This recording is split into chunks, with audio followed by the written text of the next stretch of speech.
கர்நாடகமாக பகுதிக்கும் டெல்டா மாவட்டங்கள் இயல்போடு குறைவாக இருக்குது. இன்னும் இப்போ வந்து கடந்த 24 மணி நேரத்தில் தமிழகம், புதுவை, காரைக்கால் பகுதிகளில் ஓரிரு இடங்களில் மழை பெய்துள்ளது. அதிகபட்சமாக சென்னையில் பெருங்குடியில் 8 சென்டிமீட்டர் மழை பதிவாகியுள்ளது.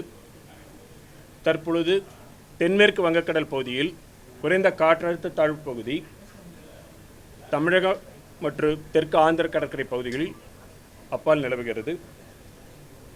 இதன் காரணமாக அடுத்து வரும் 4 தினங்களுக்கு தமிழகம், புதுவை, காரைக்கால் பகுதிகளில் பொதுவாக மிதமான மழை பெய்யக்கூடும்.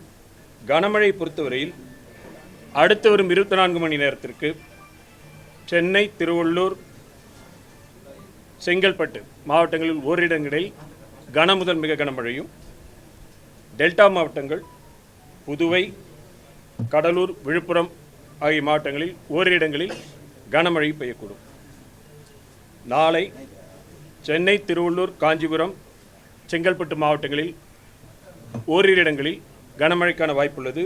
மேலும் தென் தமிழக மாவட்டங்களில் ராமநாதபுரம், தூத்துக்குடி உள்ளிட்ட மாவட்டங்களில் ஓரிரு இடங்களில் கனமழைக்கான வாய்ப்புள்ளது.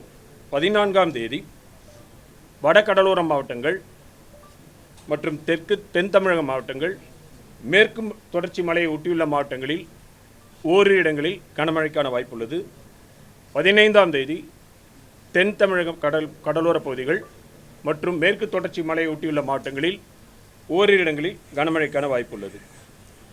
மீனவர்களுக்கான எச்சரிக்கை பொறுத்தவரையில் தென்மேற்கு வங்கக்கடல், குமரிக்கடல், மன்னார் வளைகுடா, தமிழக கடற்கரை பகுதிகள், தெற்கு ஆந்திர கடற்கரை பகுதிகளில் இன்றும் நாளையும் சூறாவளி காற்றானது மணிக்கு 35 முதல் 45 கிலோமீட்டர் வேகத்தில், அவ்வப்பொழுது 55 கிலோமீட்டர் வேகத்தில் வீசக்கூடும் என்பதால் மீனவர்கள் இந்த பகுதிகளுக்கு அடுத்து வரும் 2 தினங்களுக்கு செல்ல வேண்டாம் என்று அறிவுறுத்தப்படுகிறார்கள்.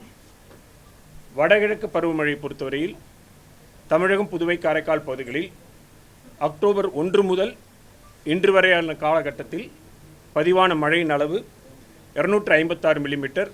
இந்த காலகட்டத்தின் இயல்பு அளவு 259 மில்லிமீட்டர். இது இயல்பை விட 1% குறைவு.